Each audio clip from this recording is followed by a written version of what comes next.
Hello and welcome to Onesies, the podcast of one season wonders and blunders. This season we're talking about Morton and Hayes from 1991. My name's Andrew. And my name is Emily.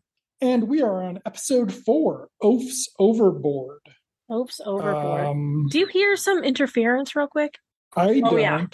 Okay. You do? It's outside. Okay. I'll cut that out. The California sun. Yeah. So, okay. Oafs Overboard. Oafs Overboard. Yes, our three things. Did you come up with three? I mean, yes, but they're really, really general. So I've got models, I've got gags, and I've got racism. Well, there you go. Why'd you leave sexism out? Sorry. Jerk? Yeah. Was that? Oh, it is Jack O'Halloran. Okay. Mm-hmm. So let's see. We can do. Okay, here's one that's interesting and has very little to do with the episode. Sponsored by singing. Mm-hmm. And since you do racism, I'll do sex scandals. Okay. Okay. Well, so this you had vaguely warned me about. The episode starts out normal with Rob Reiner introducing it, right? It's not what I expected it to be. No, but he tells you what it's actually going to be. But even though the title doesn't give it away. And what's funny about it is it's another one of those. There's two big problems with the film history here. First is that this Oafs Overboard was done because of the popularity of King Kong and Son of Kong, which both came out in 1933. Mm-hmm. Son of Kong was not a hit. Mm-hmm. The short is supposed to be from 1941. Well, the short takes place in 1941. Oh, okay. So do you think they took it was set in the future, do you think, in 1933? No. Yeah. No. I think that I think that maybe they're going back a couple of years in time from when they're actually filming it to the because there's a lot of Nazi talk. I don't know how much Nazi talk there would have been in 1941 from Americans, but maybe. I'm real low energy today. I'm going to get psyched out. Wow. Yes, okay. Because he invaded Poland in what, 38, 39? Yeah. Okay, so yes, Oafs Overboard. It opens with who's that? Is that James Hong? I don't know. It is. It is James Hong doing a very 1941 Chinese accent. At least it is a Chinese person doing it. Okay. Yes. So that was my first point about racism is at least it was period correct. Except for they had an Asian American actor in this role, whereas they normally would have just slapped some makeup on a white guy and had him do it. But the setup for it actually before the scene with him is this beautiful set of a bay, and it says Hong Kong 1941, and there's just these beautiful model boats floating around in. Oh God, I love models. I love a model. And there's more of that, very little, but more of it later. But it made me so happy because what this ends up being is kind of like a kaiju movie. It reminded me of Mothra with the pretty lady and the native population.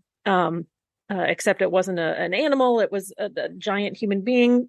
There's no explanation how he got giant, where he came from, whatever.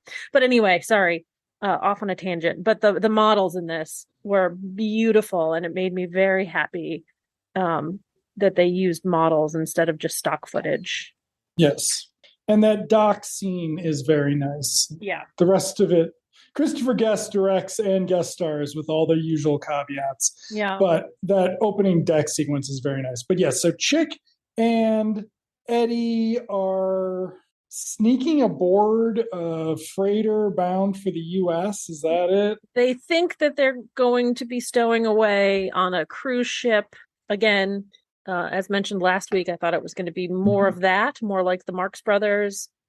But instead, they get dragged onto somebody's personal yacht. Yes. It doesn't say what he's actually doing. They sneakily in barrels that say beluga on them, so they just assume it's caviar, but it's actually the name of the boat that they get taken to. And there's talk of ammunition, of guns, whatever, but they never actually say what's in the barrels besides the two. No, other than it stinks. Yeah. And when they get into the barrels, it sounds like squelchy, right? Like they're getting into something squelchy, but they come out clean as whistles.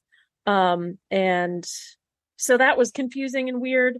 But yeah, and so instead of getting taken on this cruise ship where they think they're gonna stow away and live a high life on the way back to the United States from Hong Kong, that's a pretty long boat ride. They end up on this yacht and they overhear some evil plans. Yes. So Christopher Guest plays the captain of the yacht, who is on a mission to find the King Kong analog, but he gets distracted because his cabin boy tells him that he could sell these weapons to the Nazis and make some money, and Christopher Guest is down for that. Now, I thought Christopher Guest was supposed to be playing, because he's wearing a fez, I thought he was supposed to be doing like a Casablanca white guy as a Moroccan type thing. You didn't see that, but there is one thing I will say about Christopher Guest. Yeah. So watching this gives you the impression he thinks people in old movies are acting silly on purpose. Oh, yeah. That is the depth of his, like, this is, again, I feel like if I'd seen this and thought about it and then went to go see Waiting for Guffman, I would be talking so much shit in line, right? Like, we would have had to get through, what was the second one? Best in Show before I would have stopped talking a little bit of shit. But then the Hollywood one would have come out and I would have been like, see, I told you. Okay. But so they get on the ship and then they have to walk the plank. And then we have the joke about how they don't have a plank, which has been around since at least the 70s, but probably the 40s. Like, yeah. And this is where we found out his name is El Supremo, which is... There's a really funny scene before we even before Chick and Eddie are revealed in their barrels, where he shoots a guy who I don't even remember why he shoots him, but he shoots a guy and it's like overkill. Like he's just maniacally laughing and shooting this guy to death, which I think was your point about him thinking that people in old movies are acting silly on purpose. I thought that was kind of funny. It was one of the gags that I had written down that I thought was kind of amusing. It could have been done better, but yeah, as you say, it's Christopher Guest. You take what you can get in Morton and Hayes. Yeah. So yes. So then they end up washed up on an island after walking the plank. Mm-hmm.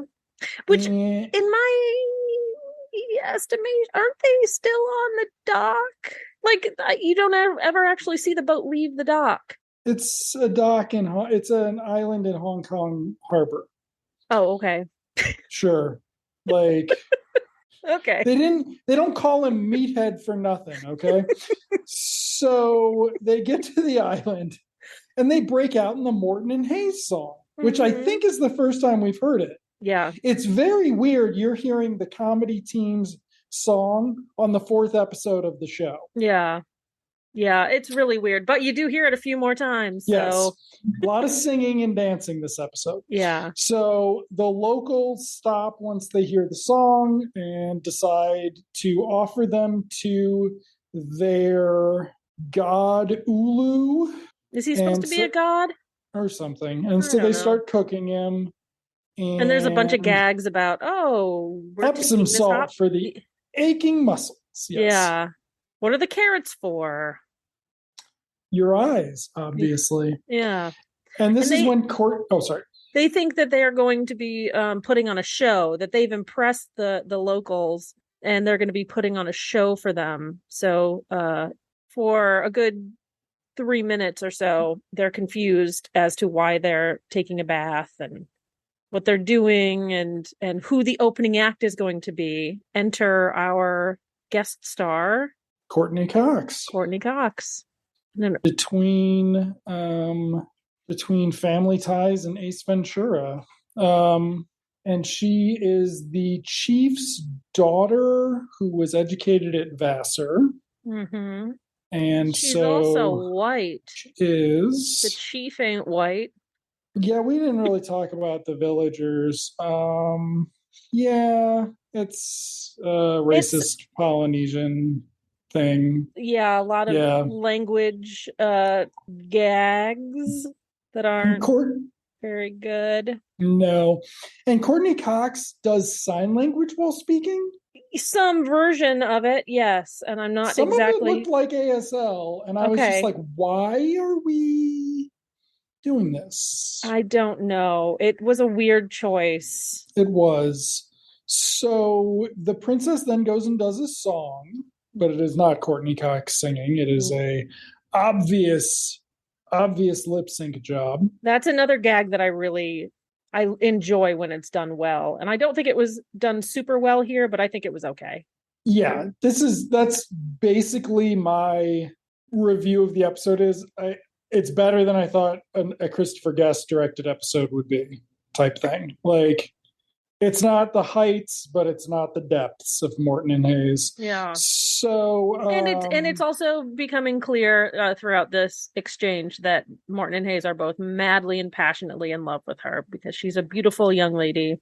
Yes, which kind of plays into the plot of the episode. Yeah, event sort kind of. I mean, it really is going to stick to King Kong quite a bit. Like, it's funny how much they stick to it, some of it for the ending, but because there's no way an actual short would have been this expanded. We'll get to where it goes, but so she does her number, and then what's his name again? Jack O'Halloran, who was in the 1976 King Kong, shows up as Ooloo, who is a giant. And so right after this, in the copy we watched, there's a clip from the commercials that do a Morton and Hayes sponsored by, and then they cut the commercials. But it was interesting to see the tag that it was advertised with, because it's sort of, it seems like one of the better devices for fitting into the gimmick of these are rediscovered things. Like, it feels like an old time, like a radio thing sponsored by, like it has that vibe. But anyway, so then Morton and Hayes do their song for the giant, who starts crying because he realizes he doesn't have any friends. Because the Morton and Hayes song, after introducing Morton and Hayes, they then sing about how they're friends and they'll do anything for each other. Yeah. But then the giant is sad, and they say they'll be his friends, which then tames him. And so they get to be revered on the island. Yeah. They get saved. They no longer have to sacrifice themselves because they've tamed the beast, I think is the quote that Courteney Cox says. So then they're hanging out. Hanging out. They've got their Hawaiian shirts and their board shorts in a hammock. Now, saw the hammock and the clip of the episode, right? And I was like, oh, hammock gags, great. Can't wait for those. It wasn't the best gag, but it wasn't what I expected either. So they're hanging out with Ooloo, talking about how hot it is. The one gag in this scene that I did like is, which we see again later, is the giant fake legs of Ooloo. I thought that was funny. I love in kaiju movies when they have, the long shot of the monster and then the close up shot where you see some human or a car or something that we recognize the size of next to the leg of the monster or whatever, and it's not to scale at all, and that makes me laugh every time. I thought these legs were really funny and really like cheap, and the fact that they could only show like from the knees down, you could never get a full thing of the monster. It's either waist up or waist down, never the full. It's so stupid. Made me laugh so hard. But I was sad for Jack because he never really got to act with anybody. No, he's ad-libbing, or he's it's all him in close up. Yeah. I noticed that a lot though with this episode. With a lot of the characters, it was all just like over the shoulder Courteney Cox talking to presumably Chick and Eddie. Like the people really didn't interact in this an awful lot. It was weird to me. Christopher Guest. Yeah. But yeah, so they're hot. So Ooloo blows on them, which is a bit from the 1976 King Kong. Oh, okay. Where King Kong blows off Jessica Lange's top. And you get some PG nudity.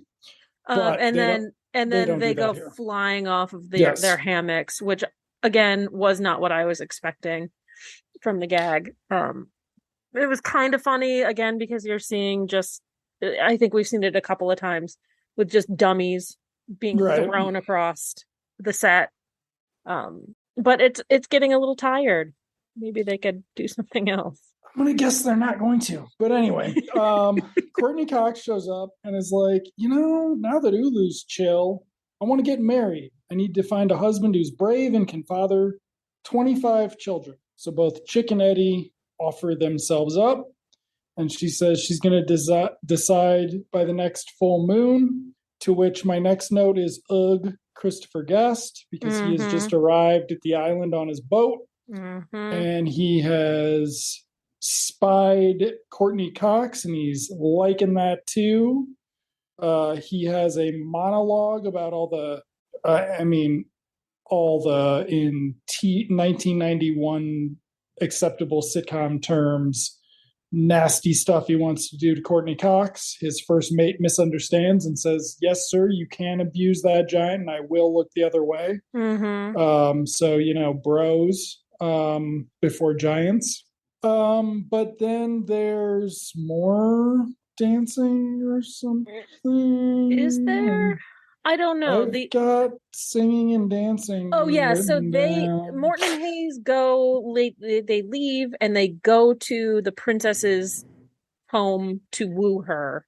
And Eddie goes in first, and he's singing. He's got flowers, and then Chick comes in, and they're singing the same song and they're harmonizing. And I thought it was cute. Yes. But then they both realize that they're there for the same reason, and they have a little fake scuffle. And they realize she's not there as well. And they realize she's not there, yeah. And so I screaming. Yes. And run out to the beach to find her. So once again, this episode makes me think I did actually see this episode back in my youth, some of the things. But yes, so then they do a hand binoculars bit. Hilarious. I think it might be from... that's not from like Airplane or something? It might be. I don't know. But I thought it was really funny. I thought it was funny.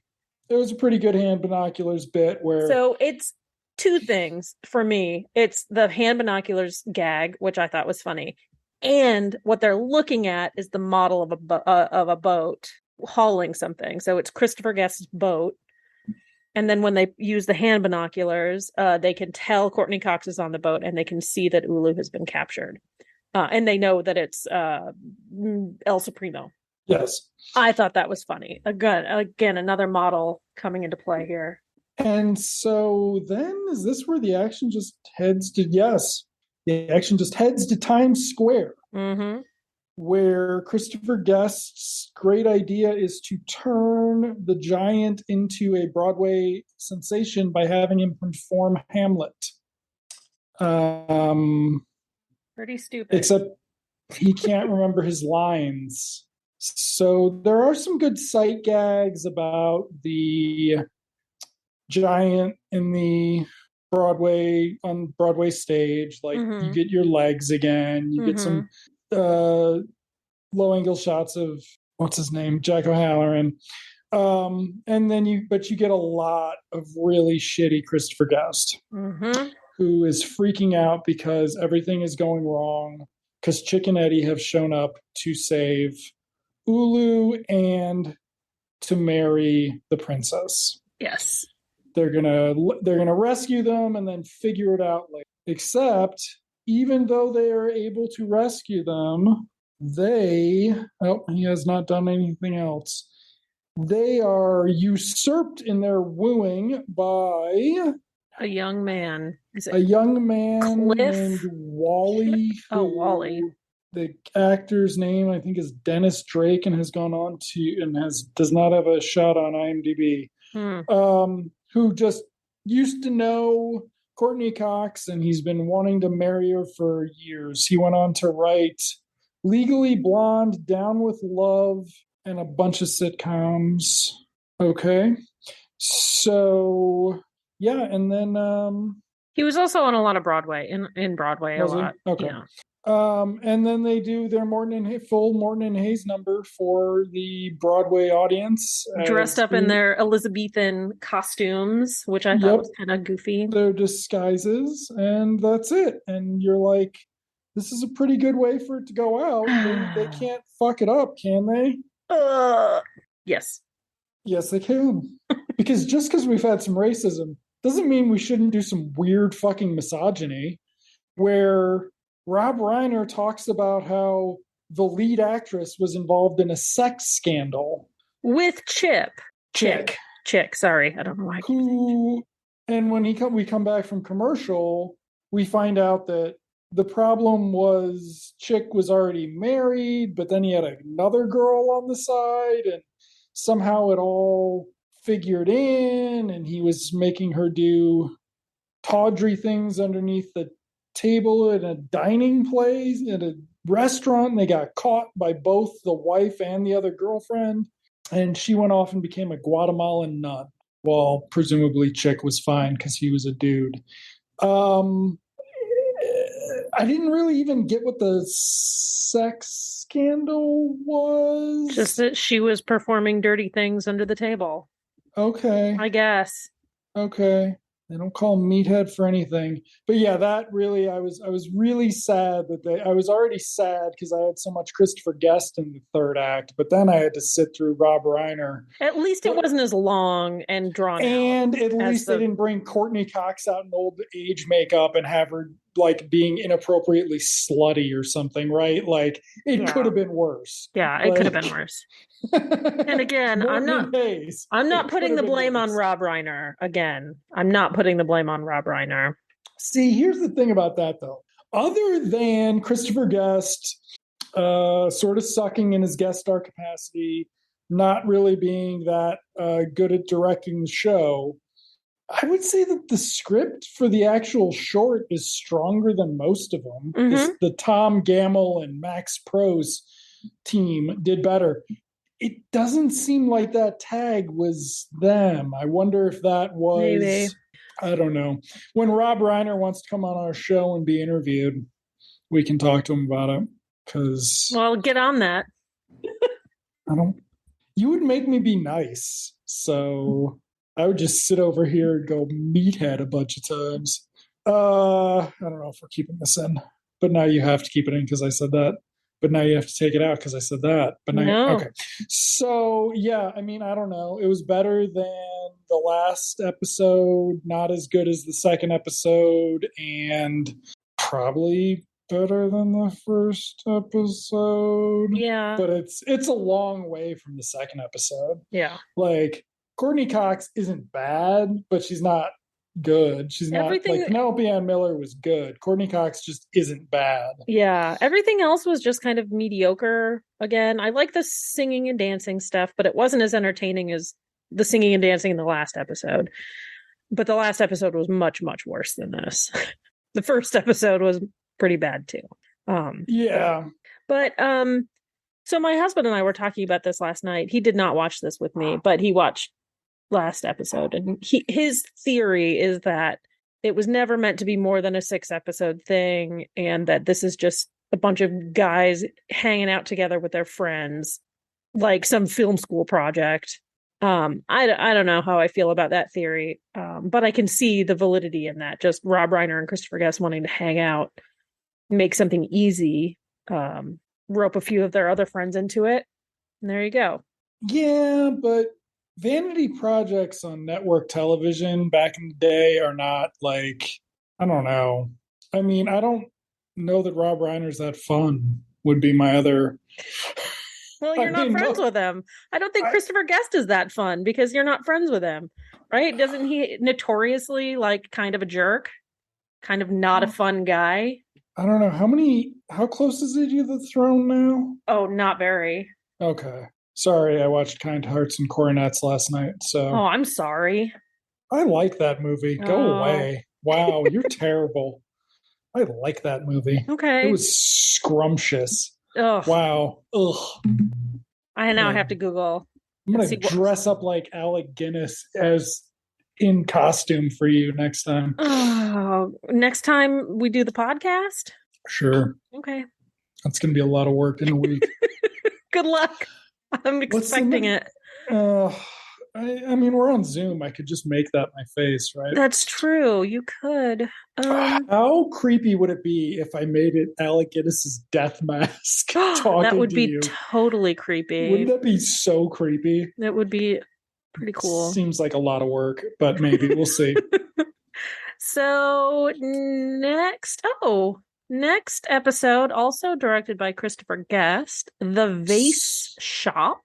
Okay. Written by Dick Blasucci, Phil Mishkin, and Canada Joe Flaherty. Canada Joe in the hizza. And he is a guest star. Hell yeah. And a bunch of people I've never heard of. So I don't know, should I make you a Canada Joe in the hizza shirt and just make it really awkward? No. With his face on the front and then on the back.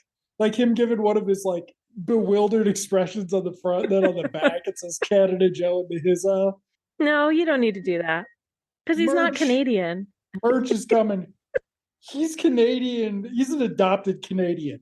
Okay, adopted maybe. Just as you don't think of William Shatner as Canadian, while he is. You think of William Shatner as the captain of the Enterprise. Canada Joe Flaherty is. You're giving William Shatner too much credit. I don't think of William Shatner hardly at all. So, is Leonard Nimoy a Canadian? I don't know. I don't think he is. I think we looked this up. Somebody and I looked this up. Maybe not. No, anyway, it wasn't me. Thank you for joining us. We'll look forward to our next episode of the podcast where we'll be talking about The Vase Shop, Morton and Hayes, episode 5. We're 5 out of 6. We're almost done with it, Andrew. Almost done.